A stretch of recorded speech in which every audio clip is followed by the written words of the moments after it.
तो अब देखते हैं अगला केस बेस जो कि दिया है नर्मदा बचाओ आंदोलन पे। तो ये आपका वाटर रिसोर्स चैप्टर से आया है और ये जो पैरा है मैंने पढ़ा है उतना इंपॉर्टेंट नहीं है, क्योंकि जो आपने वाटर रिसोर्स चैप्टर में पढ़ा है सेम एज इट इज़ वही क्वेश्चंस पूछे गए हैं। तो एग्जाम में आते हैं तो पहले आप पैरा पढ़ना उसके बाद आंसर देना, लेकिन इधर हमको पता है इसलिए डायरेक्ट आंसर पे चलते हैं। With what objective Sardar Sarovar dam was build. अब सरदार सरोवर डैम क्यों बिल्ड किया गया था, अगर ये नहीं पता तो बस इतना सोच लो कि कोई डैम क्यों बिल्ड करते हैं, या तो इरिगेशन के लिए या फिर पावर सप्लाई के लिए।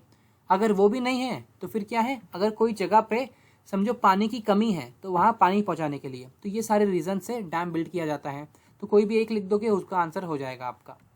सेकंड है analyse the reason of protested by the tribal people.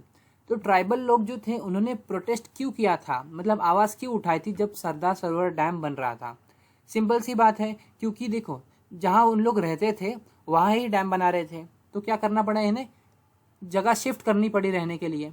तो इसलिए जो ट्राइबल पीपल थे वो प्रोटेस्ट कर रहे थे। वो लिख सकते हो कि यूज डिस्प्लेसमेंट ऑफ पीपल, उनका लाइवलीहुड बर्बाद हो गया था जिसके कारण उन लोग ने अपोज किया था, प्रोटेस्ट किया था उनको। तो इन चारों में से कुछ भी एक लिख दो, आपका आंसर हो जाएगा। तीसरा देखते हैं, तीसरा दिया है highlight the issue on which save Narmada movement worked on. तो सेव नर्मदा मूवमेंट क्या है, तो ये भी सेम वैसा ही है कि मतलब जैसे फॉरेस्ट की ज़्यादा कटिंग हो रही थी इसलिए क्या बोला कि इन्वायरमेंटल इशू की वजह से सेव नर्मदा मूवमेंट को चलाया गया था, और फिर लोगों को अपना घर छोड़ के जाना पड़ रहा था दूसरी जगह रहने के लिए। तो इस सारे रीज़न से सेव नर्मदा मूवमेंट जो था वो मतलब बोल सकते हैं लॉन्च हुआ था, वही हमें हाईलाइट करना था। तो इनमें से कोई 2 ही पॉइंट लिखना है, तो 2 पॉइंट लिखोगे तो आपके लिए बस है।